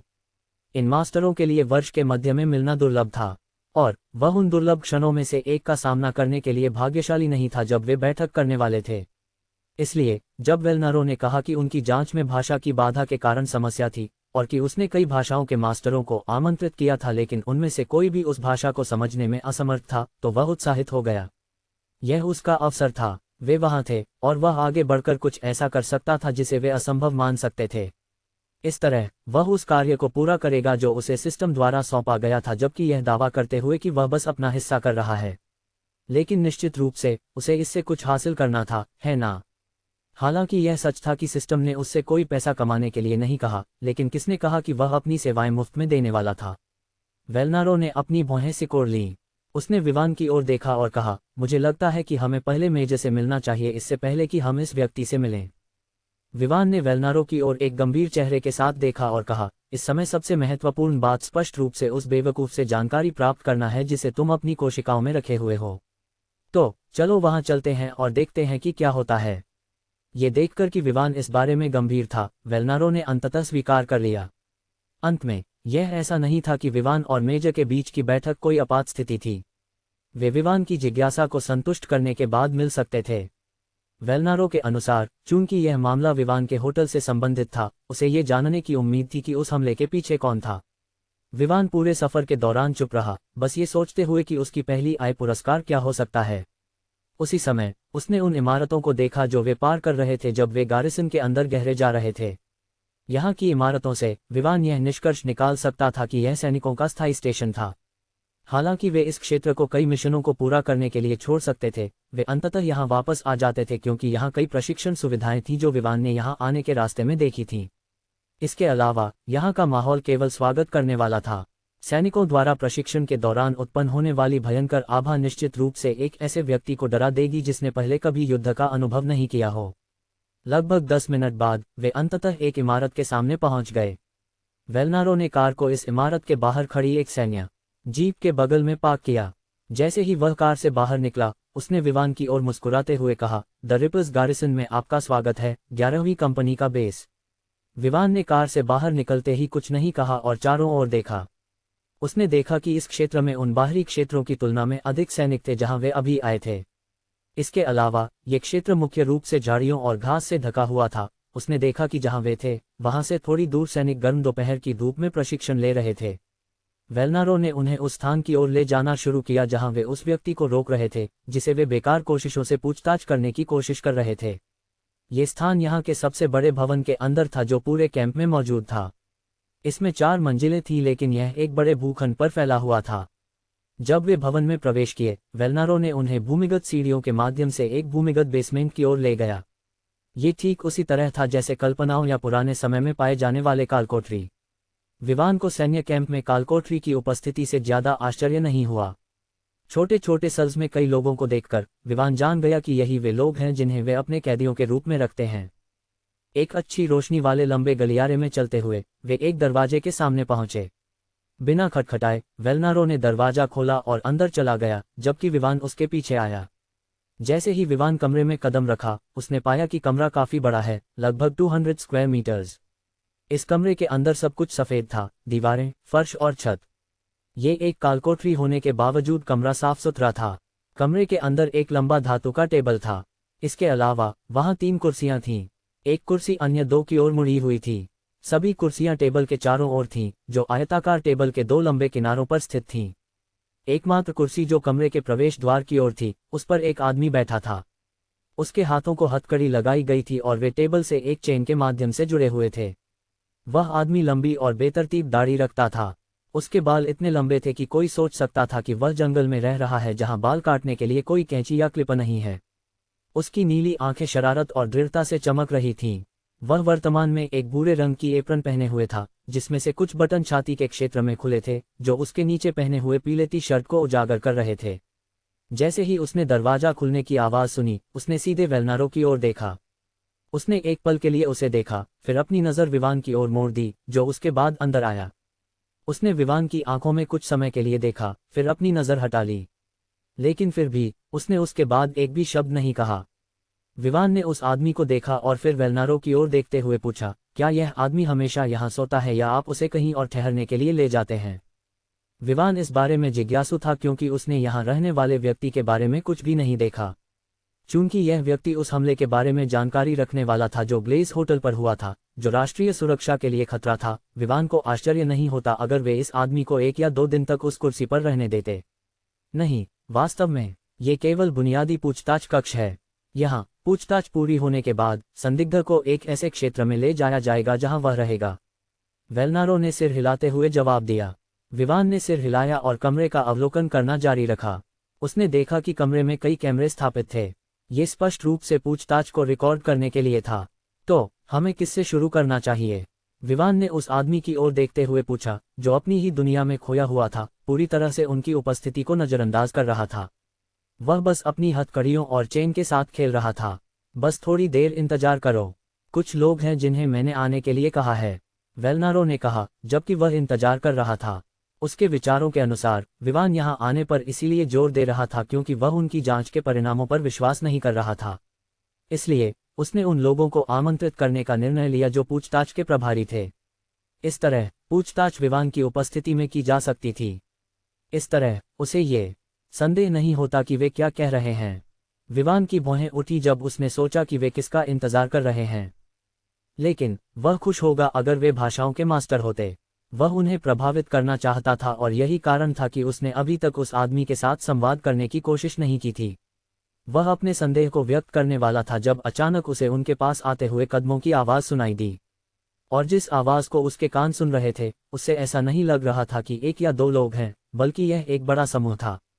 सही समय पर एक समूह जिसमें 1 दर्जन से अधिक लोग शामिल थे, कमरे में प्रवेश किया। वे विभिन्न उम्र के लोगों से मिलकर बने थे। वहां युवा और ऊर्जावान सैनिक थे, जो वेलनारो के 2 उपकप्तान थे। फिर एक और समूह था जिसमें मध्य आयु के और बूढ़े पुरुष और महिलाएं थीं। विवान तुरंत ये समझ गया कि वे मास्टर हैं जिन्हें सेना ने नियुक्त किया था। इस समूह में कुल मिलाकर 15 लोग थे, उपकप्तानों के अलावा। उनमें से 9 पुरुष और 6 महिलाएं थीं। समूह का अधिकांश हिस्सा वृद्ध था, जिसमें कुल 11 लोग थे जो कम से कम 50 वर्ष के थे। जब समूह कमरे में आया तो वे कमरे में फैल गए। केवल 2 लोग कमरे में मौजूद कुर्सियों पर बैठे। फिर वे सभी वेलनारो की ओर देख रहे थे और उसके निर्देशों की प्रतीक्षा कर रहे थे। जब उन्होंने देखा कि सब कुछ तैयार है, वेलनारो ने समूह में सबसे बूढ़ी महिला की ओर सिर हिलाया। इसके अलावा विवान के अवलोकन के अनुसार जिस तरह से उस महिला के साथ व्यवहार किया जा रहा था, ये संकेत करता था कि वह समूह की नेता थी। मैं कुल 6 भाषाएं धारा प्रवाह बोल सकती हूँ। अज़ीमिनियन मूलभूत है क्योंकि यह मेरा देश है। अन्य है अंग्रेजी, फ्रेंच, स्पेनिश, जर्मन और बम्बियन। मैंने सुनिश्चित किया कि मैंने अन्य 4 सीखी हैं, जो यहाँ अज़िमा में शायद ही कभी उपयोग की जाती हैं। बूढ़ी महिला ने विवान की ओर देखते हुए कहा। ऐसा लग रहा था कि उसे सूचित किया गया था कि वह यहाँ पूछताछ की प्रगति देखने आया है। मैं यहाँ केवल एकमात्र व्यक्ति नहीं हूँ जो विभिन्न भाषाएं बोल सकता है। यहाँ सभी लोग कम से कम एक भाषा बोल सकते हैं जिसे हम में से कोई भी नहीं बोल सकता, हालांकि हमने इसके बारे में सुना है। महिला ने कहा, जबकि उसने अन्य लोगों की ओर इशारा किया और उस बूढ़े आदमी की ओर भी जो उसके बगल में बैठा था। महिला फिर आगे बढ़ी और अन्य लोगों का परिचय दिया, जबकि प्रत्येक ने उस भाषा या भाषाओं का उल्लेख किया जो कमरे में उनके लिए अद्वितीय थीं। बेशक विवान आसानी से वहां मौजूद अधिकांश लोगों की आवाज़ों में असंतोष का पता लगा सकता था, विशेषकर युवा लोगों में। ये स्पष्ट था कि वे उस व्यक्ति को रिपोर्ट देने से असंतुष्ट थे जो उनसे छोटा था। लेकिन फिर भी उनमें से किसी ने भी इसे जोर से नहीं कहा। परिचय के बाद महिला ने फिर उस दाढ़ी वाले आदमी की ओर देखा जो उसके बगल में बैठा था और अज़ीमिनियन में पूछा, तुम्हारा नाम क्या है? दाढ़ी वाले आदमी ने महिला की ओर देखा और एक ऐसी भाषा में सवाल पूछा जिसे वे समझ नहीं सके। क्या तुम भी हमारे साथ हो? महिला ने और कुछ नहीं कहा और फिर से पूछा, तुम कहाँ से हो? अगर तुम मुझसे कुछ पूछोगे तो मैं तुम्हें समझाने की कोशिश करूंगा, लेकिन अगर तुम सही तरीके से नहीं समझाओगे तो मैं तुम्हें ठीक से उत्तर नहीं दे पाऊंगा। दाढ़ी वाले आदमी ने जवाब दिया, और पहले की तरह उसने एक ऐसी भाषा में बात की जिसे वे बिल्कुल भी नहीं समझ सके। महिला ने अंतिम सवाल पूछा, तुम उस हमले से कैसे संबंधित हो जो लगभग 2 सप्ताह पहले हुआ था? हे भगवान, तुमने मुझे क्या कहा? क्या तुम मुझसे कुछ कहना चाहते हो? खैर, तुमने जो पूछा है मैं उसका उत्तर देने की कोशिश करूंगा। हालांकि यह मुश्किल है। तुम्हारे सवाल का उत्तर देने के लिए मुझे सही तरीका ढूंढना होगा, लेकिन अगर तुम मुझे और स्पष्ट रूप से बताओ तो मुझे मदद मिल सकती है। दाढ़ी वाले आदमी ने लंबे उत्तर के साथ जवाब दिया। महिला ने फिर विभिन्न भाषाओं में सवाल पूछने की कोशिश की, लेकिन कोई भी वह जो भी कह रही थी उसे समझ नहीं पाई। अन्य लोगों ने भी वही किया जो उनके लिए अद्वितीय भाषा में था, लेकिन फिर भी उनके उत्तर उस भाषा में नहीं थे जिसमें वे सवाल पूछ रहे थे। अंत में बूढ़ी महिला केवल अपने कंधे उचकाकर वेलनारो और विवान की ओर देखती है, यह संकेत करते हुए कि वह नहीं समझ पा रही है कि वह क्या कह रहा है। वेलनारो ने दूसरी ओर विवान की ओर देखा, उसकी राय का इंतजार कर रहा था, और इसी क्षण उसने देखा कि विवान उस दाढ़ी वाले आदमी को देखते हुए चुप था। वेलनारो ने सोचा कि वह इस बात से हैरान था कि वह दूसरी पार्टी की बात नहीं समझ पा रहा था और यही कारण था कि वह इस तरह प्रतिक्रिया कर रहा था। उसने मुस्कुराते हुए कहा, बस यही हालात हैं। हम नहीं समझ पा रहे हैं कि यह आदमी क्या कह रहा है और हमें विश्वास है कि वह खुद भी नहीं समझता कि हम उससे क्या पूछ रहे हैं। अंत में इस पर हम कुछ नहीं कर सकते। विवान का दिल उस क्षण तेजी से धड़क रहा था क्योंकि वह उस भाषा को समझ सकता था जिसमें दाढ़ी वाला आदमी बोल रहा था। इसके अलावा वह सब कुछ समझ रहा था जैसे कि वह उसकी मातृभाषा हो। उसकी आंखें उत्साह से चमक उठी लेकिन उसका चेहरा गंभीर रहा। वह यह नहीं दिखा सकता था कि वह इसे समझ रहा है जब तक कि वे इसके बदले कुछ न करें। उसने वेलनारो की ओर देखा और शांत स्वर में कहा, भुगतान करो। जैसे ही उसने ये कहा, उसने वेलनारो की ओर अपना हाथ बढ़ाया जैसे वह अपनी भुगतान की प्रतीक्षा कर रहा हो। क्या? उसके शब्दों ने कमरे में मौजूद सभी को चौंका दिया, और आश्चर्यजनक रूप से दाढ़ी वाला आदमी भी चौंका गया। हालांकि ये सवाल था कि क्या उसने विवान की बात समझी या वह बस दूसरों के आश्चर्य में शामिल हो रहा था। तुम क्या कह रहे हो विवान? वेलनारो ने उलझन में पूछा। उसे समझ नहीं आया कि भुगतान का मुद्दा कहाँ से आया। ये समझते हुए कि वह बहुत उत्साहित हो गया था कि वह ठीक से बात नहीं कर सका, विवान ने अपना हाथ वापस खींच लिया और फिर से बोला, भुगतान करो और मैं तुम्हें बताऊंगा कि वह आदमी क्या कह रहा था। तुम क्या उम्मीद कर रहे हो कि मेरी सेवा मुफ्त में होगी? विवान, ये समझते हुए कि वह बहुत उत्साहित था और इसलिए वह चीजें सही तरीके से नहीं कह सका, उसने अपना हाथ वापस खींच लिया और फिर से बोला, भुगतान करो और मैं तुम्हें बताऊंगा कि उस आदमी ने क्या कहा। क्या तुम मेरी सेवा मुफ्त में उम्मीद कर रहे हो? वेलनारो और अन्य लोग विवान की ओर चौड़ी आंखों से देख रहे थे। ये स्पष्ट था कि कोई भी इस पल में ये विश्वास नहीं कर पा रहा था कि वह वास्तव में ऐसा कह रहा है। यह नहीं था कि वे ये विश्वास नहीं कर पा रहे थे कि वह भुगतान मांग रहा है, ये तो समझ में आने वाली बात थी क्योंकि उन सभी मास्टरों को भी आने से पहले भुगतान किया गया था। लेकिन जो बात उन्हें विश्वास नहीं हो रही थी वह ये थी कि विवान वास्तव में उस दाढ़ी वाले आदमी की बोली गई भाषा को जानता था। यह उनके सभी पूर्वानुमानों से पूरी तरह अलग था, और यह वह क्षण था जब जो लोग पहले विवान से नाखुश थे वे आगे आए और अपनी बात कहने लगे। तुम क्या बकवास कर रहे हो? क्या तुम कह रहे हो कि तुम वास्तव में उस आदमी की बोली गई भाषा बोल सकते हो? मत सोचो कि तुम कुछ हो और हमारा समय बर्बाद मत करो।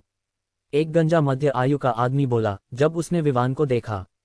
यदि तुम्हारे लिए समय इतना ही महत्वपूर्ण है तो तुम्हें यहाँ से चले जाना चाहिए क्योंकि यहाँ तुम किसी काम के नहीं हो।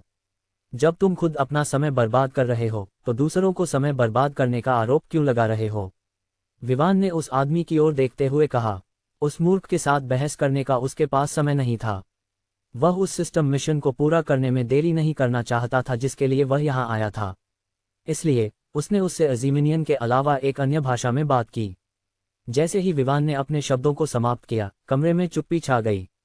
सभी लोग विवान की ओर आश्चर्य और विस्मय से देख रहे थे। किसी ने भी ये नहीं सोचा था कि विवान वास्तव में किसी अन्य भाषा में बात कर सकता है। इसके अलावा यह उस गंजे आदमी की भाषा थी जिसमें वह प्रवीण था और यही उसे कमरे में अद्वितीय बनाता था। लेकिन अब जब विवान वास्तव में उसी भाषा में बात कर सकता था तो वह अब अद्वितीय नहीं रहा। विवान ने जो कहा था वह तुर्की में था। उसके शब्दों का अर्थ था, अगर तुम्हारा समय इतना महत्वपूर्ण है तो तुम्हें यहाँ से निकल जाना चाहिए क्योंकि तुम यहाँ बेकार हो। दूसरों पर अपने समय को बर्बाद करने का आरोप लगाना जब तुम खुद इसे बर्बाद कर रहे हो। वल्नारो ने विवान की ओर देखा और लगभग 1 मिनट की चुप्पी के बाद बोला, तुम वास्तव में अजीमिनियन के अलावा अन्य भाषाएं बोल सकते हो। विवान ने उसे एक रेज्ड ब्राउ के साथ देखा और पूछा, क्या तुमने सोचा कि मैंने तुम्हें यहाँ लाने के लिए कहा ताकि मैं किनारे पर खड़ा रहूं?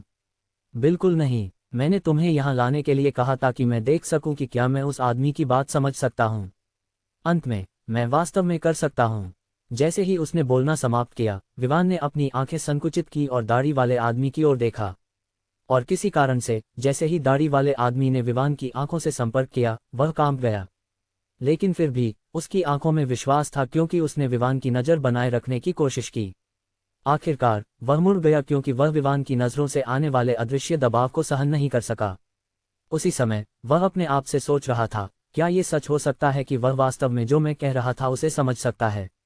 यह असंभव है। ये कोड भाषा है। जब तक वह हमारे समूह का सदस्य नहीं है, वह उस भाषा को जानने का कोई तरीका नहीं है। और चाहे मैं उसे कैसे भी देखूं, मैं उसे पहचान नहीं सकता। इसका मतलब है कि वह वास्तव में हमारे समूह का हिस्सा नहीं है। तो वह झूठ बोल रहा है ना? हाँ, यही होना चाहिए। विवान ने अपनी नज़रें बदलकर वल्नारो की ओर देखा और पूछा, क्या तुम मेरी सेवाओं के लिए भुगतान करने जा रहे हो? वल्नारो ने विवान की ओर देखा और पूछा, क्या ये मामला अभी भी तुम्हारे होटल से संबंधित नहीं है? अगर तुम ये पता लगा लेते हो कि वह क्या कह रहा था या वह हमले से कैसे संबंधित है, तो ये तुम्हें ये जानने में मदद करेगा कि वह कौन था जिसने उन्हें होटल तक पहुंचाया। विवान ने वल्नारो को देखा और आंखें घुमाते हुए बोला, मुझे बेवकूफ़ मत बनाओ। ये राष्ट्रीय सुरक्षा से संबंधित है, जो तुम्हारा सबसे बड़ा चिंता का विषय है। इसका मतलब है कि तुम सबसे बड़े लाभार्थी होगे। दूसरी ओर, उस मुद्दे के पीछे के व्यक्ति को खोजना मेरे लिए कोई कठिनाई नहीं है, जब तक मैं कुछ प्रयास करूं। मैं ऐसा नहीं कर रहा था क्योंकि यह उस सौदे का हिस्सा होना चाहिए था जिसे तुम मेरे सामान के लिए पूरा करने वाले थे। वल्नारो ने एक लंबी सांस ली। उसे पता था कि विवान ऐसा कोई व्यक्ति नहीं है जिसे वह आसानी से मना कर सके। इसके अलावा वह हमेशा अपने शब्दों को रखता था, इसलिए उसे वही करना था जो उसे करना था। चूंकि उसने दूसरों को भुगतान किया था, वह विवान के साथ भी ऐसा ही करेगा। यह उनके लिए कोई बड़ी समस्या नहीं थी क्योंकि वे जांच में सरकार द्वारा प्रायोजित थे। इसलिए उसने विवान की ओर देखा और कहा, ठीक है, मैं तुम्हें तुम्हारी सेवाओं के लिए कुल 510 INR दूंगा। तुम क्या सोचते हो? विवान ने वल्नारो को ऐसे देखा जैसे वह एक मूर्ख व्यक्ति को देख रहा हो। फिर उसने कहा, यह मेरे सेवाओं के लिए क्या कीमत है? तुम्हें पता होना चाहिए कि मैं भिखारी नहीं हूं। वल्नारो ने विवान को देखा और उसने माथा सिकोड़ लिया। लेकिन विवान की संपत्ति को देखते हुए यह स्पष्ट था कि 510 INR उसके लिए कुछ नहीं था। सिर्फ उसे बुलाने के लिए उसे इतना छोटा भुगतान करना, तो यह उसके लिए कुछ और नहीं बल्कि उसकी अवहेलना थी। वल्नारो ने सोचा और कुछ समय बाद उसने एक और कीमत दी। तो 100 रुपीस करोड़ क्या होगा? हालांकि वे सरकार द्वारा समर्थित थे, इसका मतलब यह नहीं था कि उन्हें पैसे को बेतरतीब तरीके से खर्च करने की अनुमति थी। इसके अलावा भले ही विवान उन्हें बताने में सक्षम हो कि दूसरे आदमी ने क्या कहा, शायद वह जानकारी उन्हें और अधिक जांच की ओर ले जाएगी। और जितनी अधिक वे जांच करेंगे, उतनी ही अधिक राशि होगी जो उन्हें खर्च करने की आवश्यकता होगी। इसलिए उसे सुनिश्चित करना था कि वह उस बजट के अनुसार काम करे जो निर्धारित किया गया था। विवान ने वल्नारो को देखा। अंत में उसने हंसते हुए एक अंगुली हवा में उठाए। 10 बिलियन रुपीस, इससे कम नहीं या डील खत्म। विवान ने गंभीरता से कहा, यह बेतुका है। हमें केवल 610 INR प्रति व्यक्ति भुगतान किया गया था ताकि हम यहाँ आ सकें और जांच में मदद कर सकें। तुम कौन हो जो 10 बिलियन रुपीस की साधारण अनुवाद के लिए मांग रहे हो? क्यों नहीं तुम एक बैंक लूटने चले जाते? एक आदमी जो पहले गंजे आदमी के बगल में खड़ा था चिल्लाया और विवान की ओर इशारा किया। विवान की आंखें ठंडी हो गईं जब उसने उस आदमी की ओर देखा। फिर उसने पूछा, क्या तुम्हारे पास कोई बैंक है? क्या? वह आदमी निश्चित रूप से इस सवाल की उम्मीद नहीं कर रहा था, लेकिन फिर भी उसने जवाब दिया, बिल्कुल नहीं, मैं इतना अमीर नहीं हूं कि एक बैंक का मालिक हो सकूं। तो तुम मुझे क्यों कह रहे हो कि मैं एक बैंक लूटने जाऊं? क्या तुम मुझे इस्तेमाल कर रहे हो ताकि मैं दूसरों को गरीब बना दूं? विवान ने सवाल किया और फिर वल्नारो की ओर मुड़ गया। कैप्टन, जैसा कि तुम देख सकते हो, हमारे कमरे में एक अपराधी है। तुम्हारे पास सभी सबूत हैं, कैमरे द्वारा रिकॉर्ड किए गए और गवाहों का एक समूह, तुम भी शामिल हो। तो तुम उसे गिरफ्तार क्यों नहीं कर रहे हो? वल्नारो। अन्य। वे विवान के शब्दों और आरोपों से कम चकित रह गए। ये देखते हुए कि वल्नारो कोई प्रतिक्रिया नहीं दे रहा था, विवान ने निराशा में सिर हिलाया। फिर उसने उस आदमी की ओर देखा और जारी रखा, तुम मुझसे पूछ रहे थे कि मैं कौन हूं, और तुम मेरी तुलना हम दोनों के बीच कर रहे थे। मुझे पूछने दो, क्या तुम जानते हो कि उस दाढ़ी वाले आदमी ने क्या कहा? जिस आदमी को अभी विवान के शब्दों ने चौंका दिया था, उसने स्वाभाविक रूप से सिर हिलाया। विवान ने सिर हिलाया और जारी रखा, तुमने 610 INR प्राप्त किए ताकि तुम आकर उस आदमी को देख सको, बस ताकि तुम कम से कम किसी अन्य भाषा को सुन सको और दूसरों के सामने बड़ाई कर सको। लेकिन मैं काम कर रहा हूं। अगर तुम 610 INR प्राप्त कर सकते हो ताकि तुम आकर दूसरों को देख सको, तो मैं जो असली काम कर रहा हूं, उस जानकारी को प्राप्त करने के लिए मुझे क्या नहीं मिलना चाहिए? क्या तुम नहीं सोचते कि मुझे 10 रुपीज़ अरब से अधिक का हक है? यदि आपको लगता है कि मुझे ये राशि नहीं मिलनी चाहिए, तो आपको कम से कम मुझे दिखाना चाहिए कि क्यों। यदि आप कर सकते हैं, तो मैं भी वही कर सकता हूं। विवान ने फ्रेंच में जारी रखा। समूह इस बात से चकित था कि विवान वास्तव में इतनी धारा प्रवाह दूसरी भाषा बोल सकता था। अर्थ, अगर तुम सोचते हो कि मुझे उस राशि का भुगतान नहीं किया जाना चाहिए, तो तुम्हें कम से कम ये दिखाना चाहिए कि तुम क्या कर सकते हो।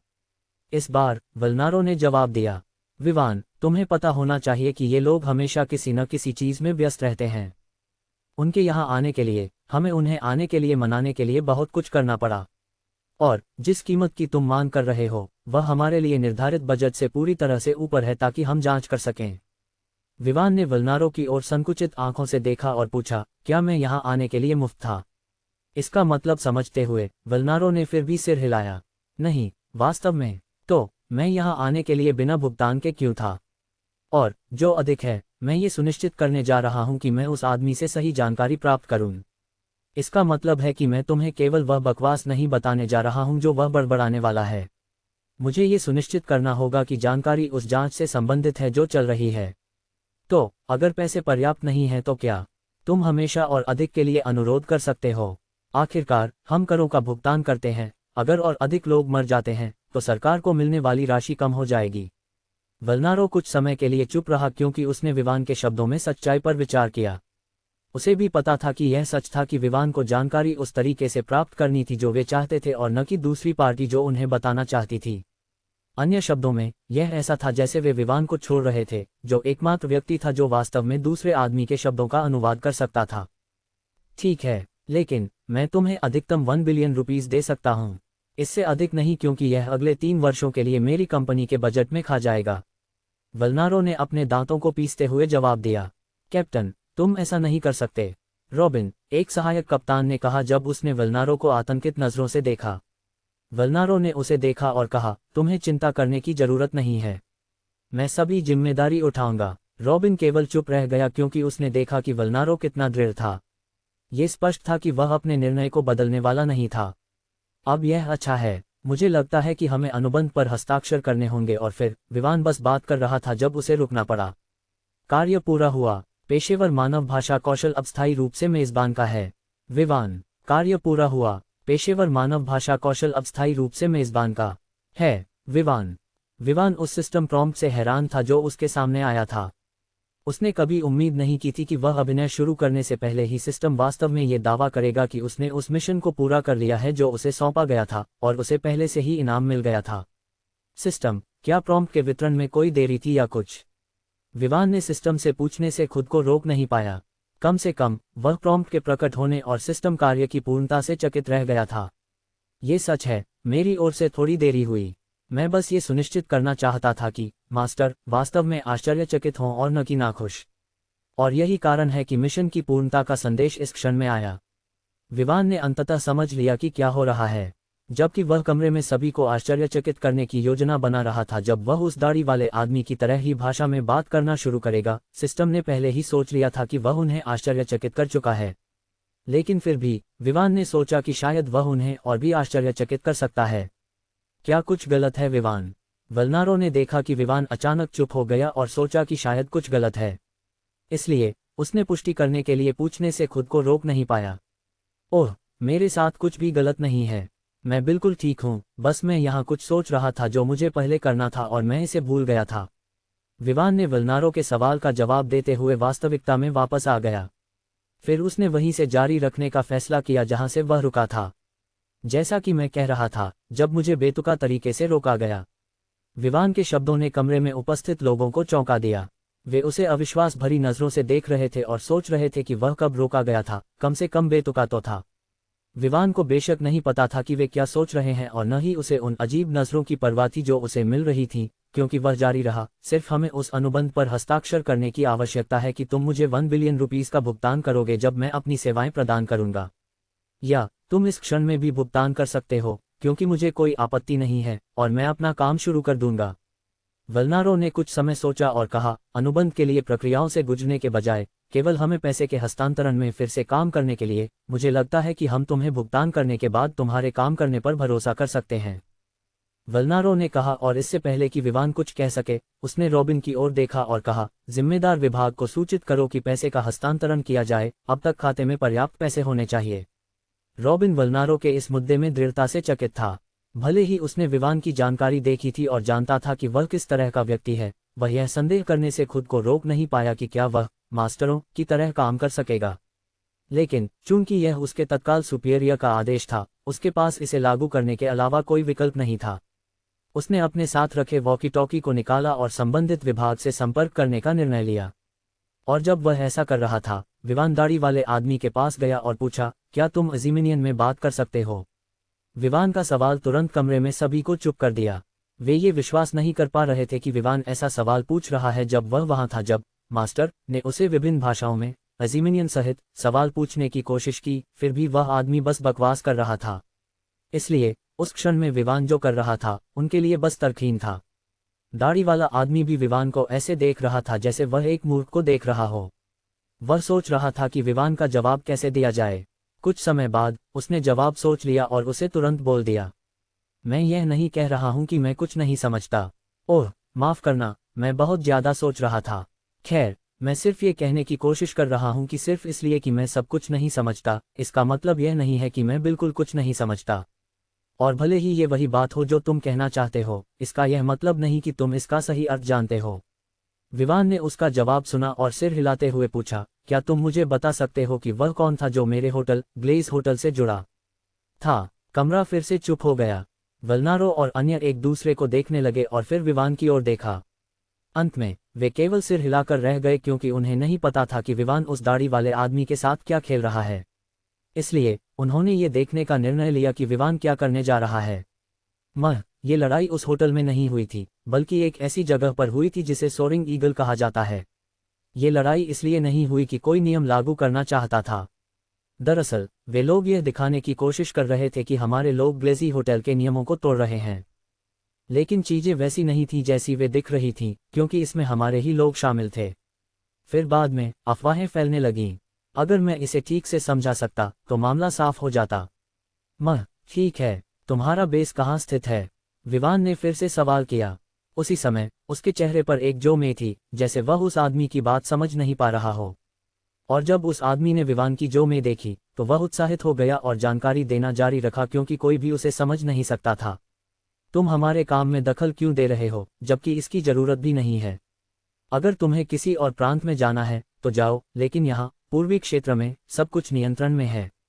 वह आदमी अपने बारे में और अपने बेस के बारे में अधिक जानकारी देने लगा। वह आदमी कम से कम कहने के लिए संकोची नहीं था। विवान दूसरी ओर उसे जोमे और थोड़ी उलझन के साथ सुन रहा था। कुछ समय बाद विवान के लिए बहुत सारी जानकारी प्रकट हो गई। कमरे में अन्य लोग चुप रहे और किनारे से ये देखने लगे कि विवान क्या करने की योजना बना रहा है। तुम्हें 1 बिलियन रुपीस प्राप्त हुआ। गुणक लागू किया गया। तुम 100 रुपीस अरब प्राप्त करते हो। पहला आय इनाम के रूप में तुम्हें एक मुफ्त कौशल स्लॉट मिलता है, जिसे तुम अपनी पसंद के कौशल को चुनने के लिए उपयोग कर सकते हो। जैसे ही विवान ने सिस्टम प्रॉम्प्ट देखा, उसने गहरी सांस ली। वह उम्मीद कर रहा था कि उसे किसी भी क्षण पैसे मिलेंगे। और अब जब यह आ गया है, तो अगर वह यहाँ पूरा करने वाले कार्य को पूरा करता है तो कोई समस्या नहीं होगी। आखिरकार उसने यहाँ बहुत सारा समय बर्बाद किया था, जब वह मिशन जो उसे यहाँ लाने वाला था पहले ही पूरा हो चुका था। उसने वल्नारो की ओर देखा और मुस्कुराते हुए कहा, मैंने पहले ही उस मिशन को पूरा कर लिया है जिसके लिए तुमने मुझे भुगतान किया था।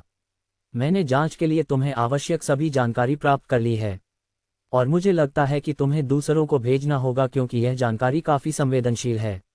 वल्नारो ने विवान की ओर संकुचित आंखों से देखा। उसे संदेह था कि क्या विवान वास्तव में उन्हें आवश्यक जानकारी प्राप्त कर चुका है, क्योंकि उसने देखा था कि विवान ने सवाल पूछते समय कैसा चेहरा बनाया था। लेकिन फिर भी उसने निर्णय लिया कि वह विवान पर भरोसा करेगा, जैसे उसने विवान के खाते में पैसे के हस्तांतरण का आदेश दिया था। उसने कमरे में अन्य लोगों की ओर देखा और फिर रॉबिन और अन्य उप कप्तान की ओर देखा। उसने उसे सिर हिलाते हुए कहा, तुम्हें उन्हें भेज देना चाहिए। लेकिन इस क्षण में एक बूढ़ी महिला ने बोलना शुरू किया। मुझे पता है कि तुम राष्ट्रीय सुरक्षा से संबंधित महत्वपूर्ण मामलों के बारे में बात करना चाहते हो, इसलिए हम तुम्हें असुविधा नहीं देंगे। लेकिन मेरे पास तुमसे एक अनुरोध है, युवा आदमी। मुझे नहीं पता कि क्या तुम मेरा अनुरोध पूरा कर सकते हो। जैसे ही उसने कहा, उसने विवान की ओर देखा। विवान ने बूढ़ी महिला की ओर देखा और कहा, यह इस बात पर निर्भर करता है कि क्या मैं वह कर सकता हूं जो तुम मुझसे पूछोगी या नहीं। बूढ़ी महिला ने सिर हिलाया और अपने झुर्रियों भरे चेहरे पर मुस्कान प्रकट की। फिर उसने कहा, तुम्हें चिंता करने की जरूरत नहीं है, युवा आदमी। मैं कोई असामान्य अनुरोध नहीं करने जा रही हूँ। मैं केवल चाहती हूँ कि तुम अपने फुर्सत के समय में हमारे विश्वविद्यालय में आओ, ताकि हम इस व्यक्ति द्वारा बोली गई भाषा के बारे में थोड़ी चर्चा कर सकें। उसने अपनी वाक्य के अंत में दाढ़ी वाले आदमी की ओर इशारा किया। विवान ने कुछ समय सोचा और कहा, मुझे लगता है कि यह संभव है, लेकिन मैं यहाँ कैप्टन से तुम्हारे संपर्क विवरण प्राप्त करूंगा ताकि हम उस व्यवस्था के बारे में आगे बात कर सकें। तुम्हारे विचारों के लिए धन्यवाद, युवा आदमी। बूढ़ी महिला मुस्कुराई और कमरे से बाहर जाने का रास्ता दिखाने लगी। अन्य लोग भी उसके पीछे चलने लगे और कुछ ही समय में पूरे कमरे में केवल 3 लोग रह गए, विवान, वल्नारो और दाढ़ी वाला आदमी। ठीक है, मुझे लगता है कि हम अंततः उस जानकारी के बारे में चर्चा कर सकते हैं जो मैंने प्राप्त की है। क्या तुम उस क्षण का वीडियो प्राप्त कर सकते हो जब इस आदमी ने बोलना शुरू किया, ताकि मैं तुम्हारे लिए अनुवाद कर सकूं? विवान ने जैसे ही अंतिम व्यक्ति कमरे से बाहर गया, पूछा। वल्नारो ने सिर हिलाया और फिर अपने वॉकी टॉकी का उपयोग करके दूसरे छोर पर एक व्यक्ति से संपर्क किया। और लगभग 10 मिनट बाद एक व्यक्ति लैपटॉप और एक फ्लैश डिस्क के साथ आया। वल्नारो ने लैपटॉप का संचालन किया और कुछ ही समय में उसने वीडियो खोल लिया। विवान ने लैपटॉप संभाला और वीडियो को उस मिनट पर ले गया जब उस आदमी ने पहली बार उस भाषा में बोलना शुरू किया। क्या तुम बेवकूफ़ हो या नहीं? अगर तुम सोचते हो कि वे जो कह रहे हैं वह तुम्हें समझ में नहीं आ रहा है, तो रुको और सुनो। सुनते रहो, लेकिन यह मत सोचो कि मैं तुम्हें जबरदस्ती समझाने की कोशिश कर रहा हूँ।